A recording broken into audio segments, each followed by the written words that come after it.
Вы видели, что Терис поместил в качестве небожителей 7-го уровня души руководителей тюркского каганата Бельге Кагана и Таньюкука Танхахана. Про более высокий 8-й уровень он пишет: на 8-м небе живут Одун-хан и Чингис-хан. Их двое, но у них 7 образов. Про Чингисхана он говорит, что это старший сын белого бога-господина, то есть самого Тенгри, который устанавливает законы для всего мироздания. Молитвы Одун-хану и Чингисхану связаны с темами улучшения состояния человека и совершенствования его моральных качеств. Краевед Лебайшев не сомневается, что небожитель Чингисхан якутского тенгризма является душой исторического Чингисхана, улетевшим в небо после его смерти. Небожителя Одун-хана он считает душой первого гунского императора Шаньюя Модун-хана, или в китайской транскрипции Шаньюя Модун. Мы также верим в эту точку зрения. Молитва о достоинстве Одун-хану. Почтенный вершитель судьбы, посмотри на меня, улыбнись благосклонно, прошу поддержать меня. Пусть откроется дорога предназначения, прокладывается дорога судьбы. Не повторю ошибок предшествующих поколений, буду следовать путям удачливых предков. Продолжу молитву родителей, подниму выше добрые дела предков. Пусть в голове зарождаются перспективные мысли, пусть в мозгах развиваются лучшие мысли. Продолжу путь к предназначению, улучшу свою судьбу. Пусть слова будут точными, а действия законченными. Пусть облик будет хорошим, а ум зрелым. Буду действовать достойно, не терять формы, да будет так. Срединная молитва Одун-хану. Средний владыка, посмотри на меня, улыбнись благосклонно, прошу поддержать меня. Пусть буду в середине срединной земли, пусть душа обживается в солнечной стране. Не буду нервничать и падать духом, буду ходить по центру мира, не буду заниматься мелочами, проходящими как дождь делами. Не буду тащиться за хвостом или стоять в сторонке.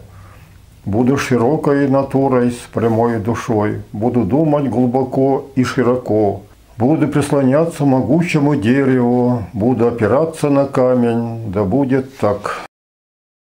Молитва о хорошем состоянии Одун-хану. Владыка состояния, посмотри на меня, улыбнись благосклонно, прошу поддержать меня. Пусть будет хорошее состояние, чтобы преодолевать испытания.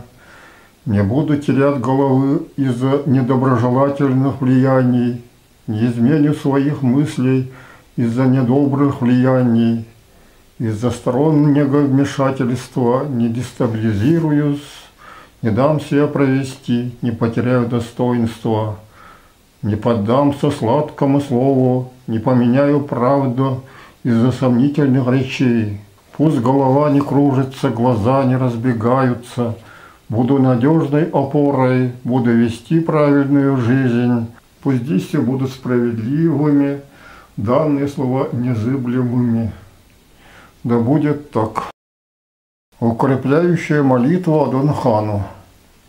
Крепкий владыка, посмотри на меня, улыбнись благосклонно, прошу поддержать меня.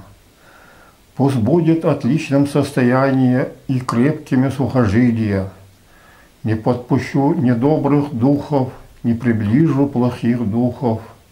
Не укусит полосатая собака, не будут рычать серая собака.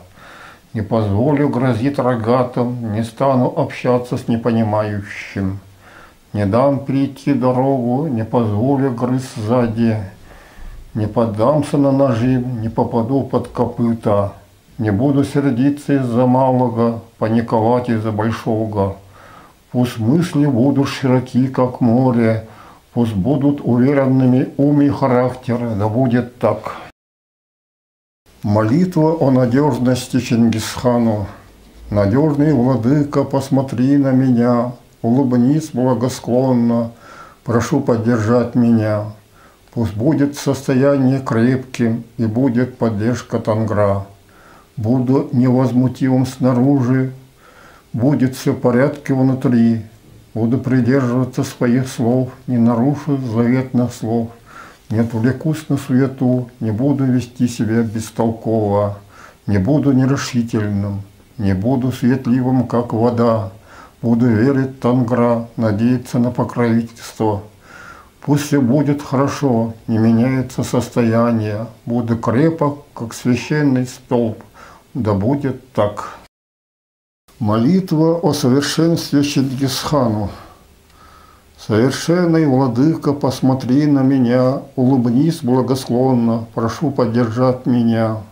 Буду твердо верить Тангра, чтобы судьба была прекрасна.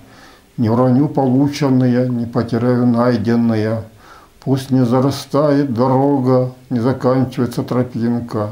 Не буду без толку бродить, по разным местам шататься. Буду завершать начатое, не стану браться за случайные дела. Не буду участвовать в сырых проектах, действовать без обеспечения. Пусть путешествия будут результативными, а действия будут успешными. Пусть действия будут оптимальные, а итоги отличными. Пусть успешно завершаются все начатые дела, да будет так. Молитва об удаче Чингисхану. Владыка удачи, посмотри на меня, улыбнись благосклонно, прошу поддержать меня. Реализуй предназначение, выполни свой обет. Не ослаблю связь с солнцем, не прерву связи с луной. Пусть мои мысли не укорачиваются, пусть не слабеет дыхание. Возьму судьбу в свои руки, чтобы сбылись хорошие предсказания. Пусть идеи развиваются и планы реализуются согласно молитвам. Пусть задуманное всегда реализуется с большим успехом. Начатое не брошу незавершенным, работу доделаю до конца. Пусть творчество будет удачным, а сделанное будет правильным. Пусть жизнь будет полной, а действия завершенными. Да будет так. Прочитанные молитвы тересь связывают с заповедями о хорошем состоянии. Знай меру, веди себя нормально, будь со стержнем, будь твердым, будь надежным, сделай дело до конца, заверши свои действия.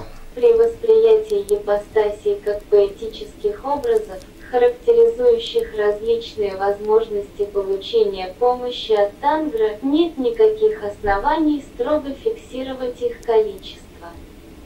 Поэтому поэты могут создавать циклы алгысов, молитв и торжественных клятв с другим количеством основных ипостасей Тангра, модифицируя им имена на свой вкус.